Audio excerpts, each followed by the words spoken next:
Hi, good evening, my dear students. Myself Shihabuddin, your social science teacher. Okay, first of all, I welcome you all to the social science class. Today, I would like to take the first chapter from geography on page number 144. Page number 144.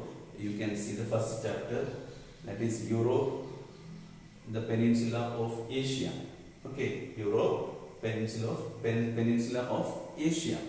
So in this chapter we are going to study in detail about Europe. Okay, we already in previous classes we studied that in our earth we can see there are 7 continents are there. Can you say the names of the continents? Yes, someone is telling. What is that? Asia, Africa, yes, North America, South America, Europe, Antarctica, Australia. Okay, so these are the 7 continents of the world.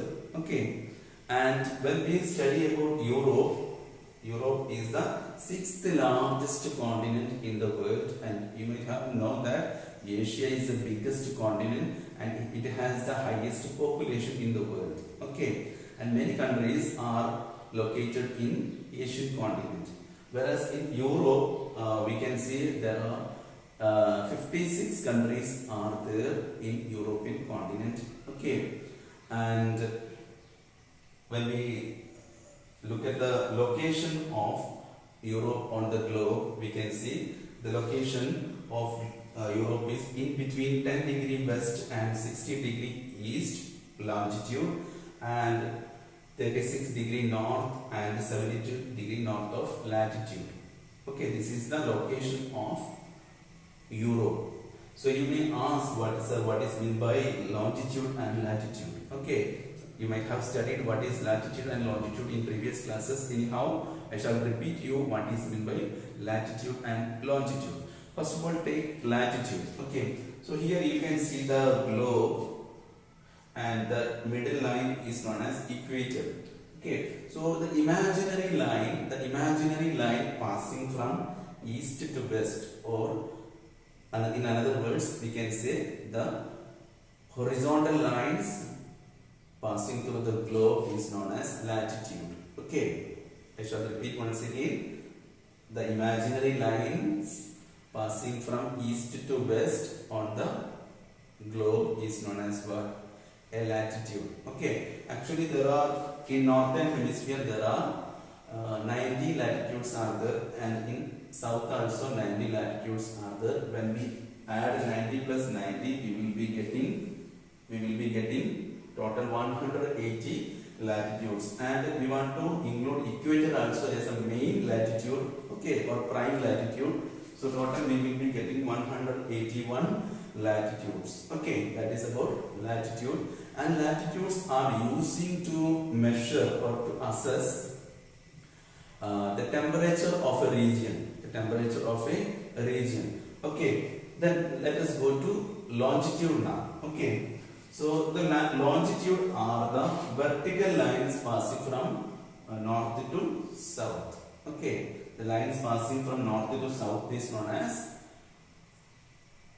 longitude, or in other words we can say the vertical lines passing through the globe is known as what? Yes, longitude. Okay, so longitude is mainly used to measure or to calculate the time of a region. Okay, so both latitude and longitude are very much useful for us to understand the temperature, to understand the time of the region. Okay, so every day we have 24 hours. Okay, so 12 hours the half time of the world is maybe during the night time, and half time maybe daytime. Okay, now we can see this is the one side of the globe, and another side we can see the opposite. Suppose if it is daytime here, it will be night time in the opposite. Okay, and when we go to Europe, let us come back to Europe once again. And in Europe many interesting things are there. Three countries, namely Norway, Finland, and Sweden. These countries are known as the Scandinavian countries of Europe, and these are located on the northernmost part of Europe, and it is very cold region. Okay, and another important thing, the Finland, Sweden, and Norway are the highly educated countries of the world, the number one educated countries in the world, especially Finland. Finland is highly number one, the toppest educational country in the world. The reason is nothing but they are not spending any money on defense. Okay, they are mainly depositing the money, their all the domestic product or the whole finance of the country, they are spending for education and health only.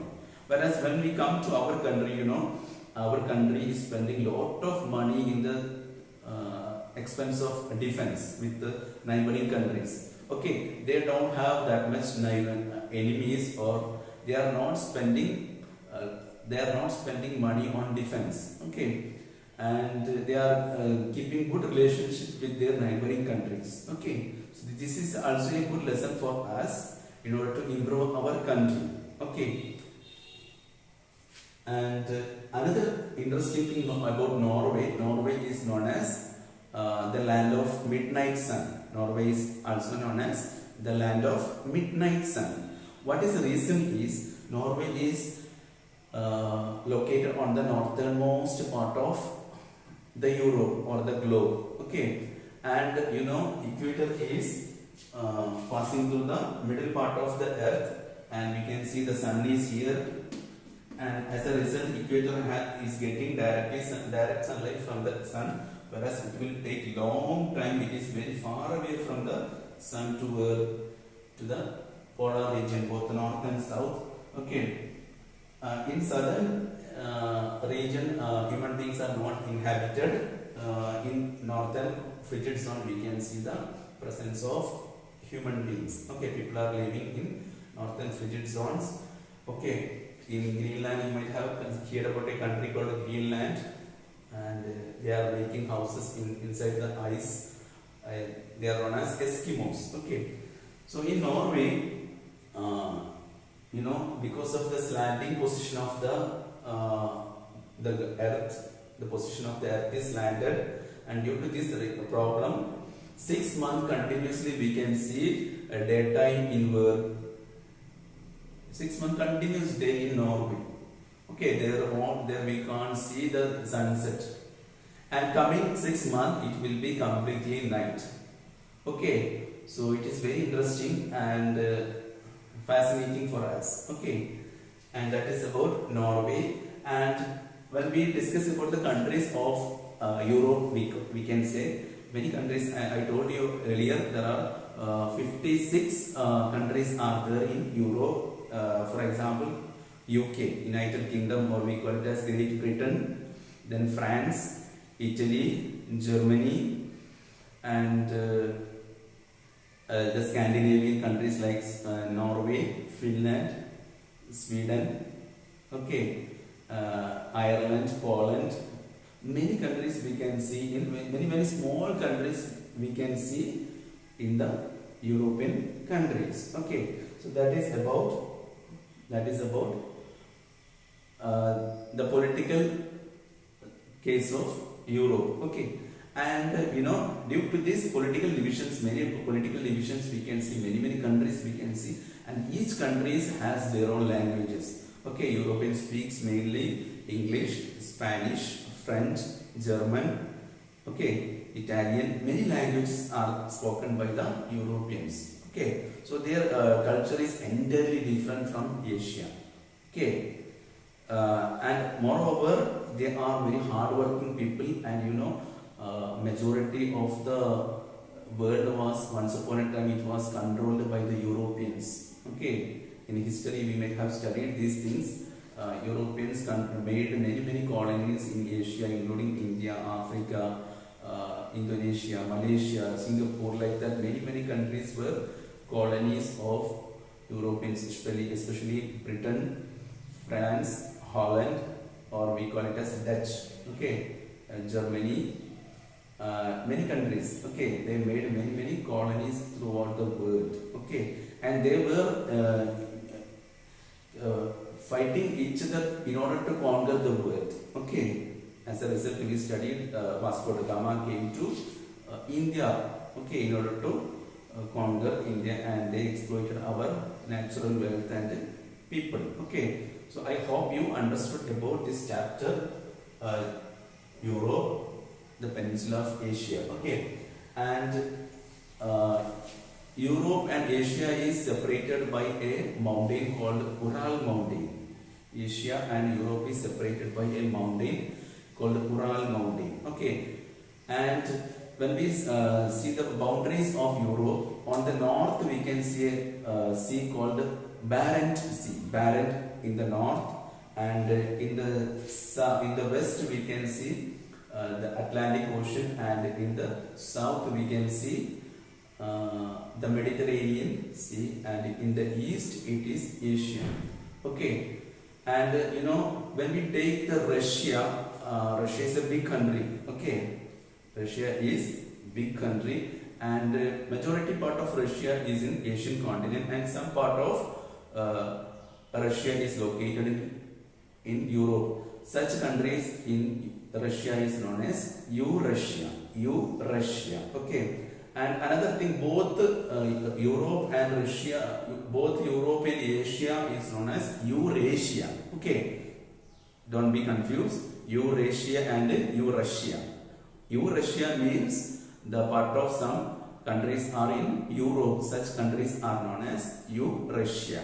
The part of Russia is in Europe. Such countries are known as Eurasia.